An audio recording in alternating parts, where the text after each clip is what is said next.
news network, you end with a billionaire. And that billionaire, always connected to power. Try it yourself. Pick any network, any platform. Follow the chain, see where it ends. You might be surprised how fast you get to the same place. Let's continue, because this next part is about us. That's why they pay athletes these fantastic salaries. I was listening to the radio the other day.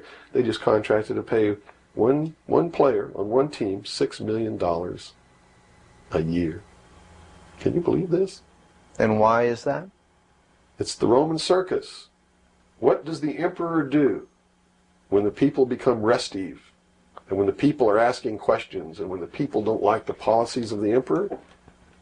He sends them to the circus. He creates a circus. He builds a giant coliseum.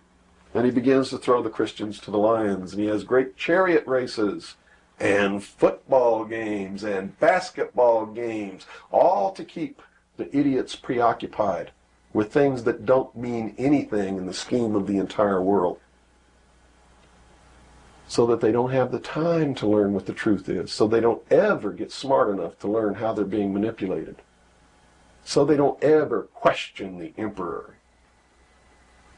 That's why they pay a player on a football team or a baseball team $1 million or $2 million or $3 million a year.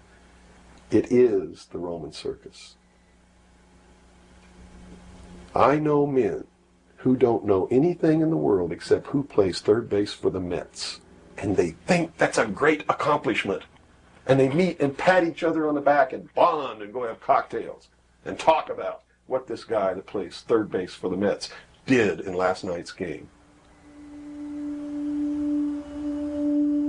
It's sad.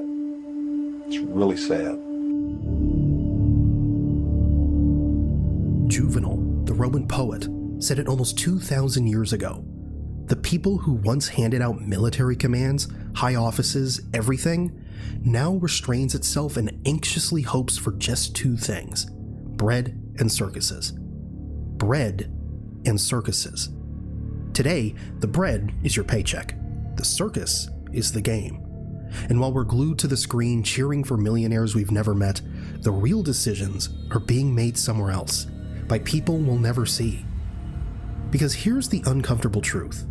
History shows that a society obsessed with entertainment often becomes easier to control. As long as we're watching, we're not asking. As long as we're cheering, we're not challenging. And as long as we're numb, they stay in power. But let me tell you something. When 150 of the most powerful men and women in the world can meet in secret in Baden-Baden, Germany, and plot the fate of billions, and nobody even cares about it.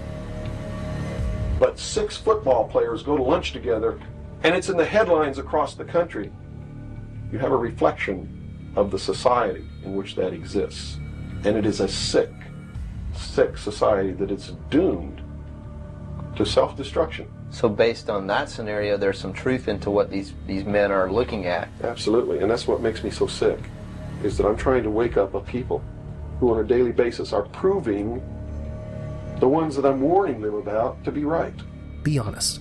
When was the last Davos meeting? And what exactly was proposed there? Most of us couldn't answer that, because we don't care. We have TikTok, we have Instagram, we have Netflix, we have our own lives, bills, work, relationships. Who has time to track what 150 powerful people discussed in a Swiss mountain town? And even if we watch a video about it, we forget it in seconds. The next scroll, the next notification, the next distraction. That's exactly what Cooper was talking about. While we're busy living our lives, decisions that affect our future are being made elsewhere. And most of us are simply too distracted to notice. The right track is don't believe anybody. Don't believe me. Don't believe George Bush. Don't believe anyone. You got to go out and you got to get proof in your hand before you can believe anything. And to do otherwise today is the biggest mistake that anyone can ever make.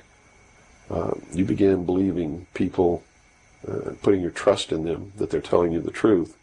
I guarantee you're going to take a ride on a roller coaster you don't want to be on.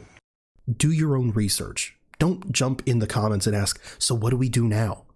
I'm telling you, use your mind. Because even these videos, They're not here to feed you conspiracy theories. They're here to engage you, to wake something up. Critical thinking is the point. It's better to put your mind to work than to wait for information to be handed to you. Because what if all the information out there is wrong? What then?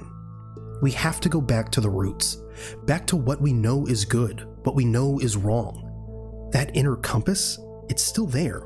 We just stopped using it. Now, do these people recognize the continuity of life? In other words, you have told me earlier that they're after physical immortality. They believe that through their technology, man will become God. With the power of reason, through technology, man will himself become God. They will engineer, just like he wanted to do, the super race who will live forever. And the concept is the same, and the men behind it are the same as was. Bill said more than 30 years ago that they would reach for immortality through technology. Back then, it probably sounded absurd. But now, look at what's happening. Neuralink has successfully implanted brain chips in multiple patients. One man used it to play chess just by thinking. Scientists at Harvard and MIT are working on age reversal technologies.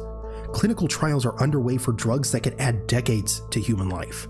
The CEO of OpenAI said recently that we might achieve human-level AI within a few years, and after that, merging human intelligence with machines is the next logical step. Whether you believe that or not, it's hard to ignore that we're moving in that direction faster than anyone predicted. No matter what your religion is or what you think, they are following the scenario in the book of Revelations to a T, right down to the last little bit. If you want to know what's going to happen in the future, if we don't wake up, and through the power of those, see, not one drop of blood ever has to be spilled, and no one has to ever put any chains on their legs or their arms, ever.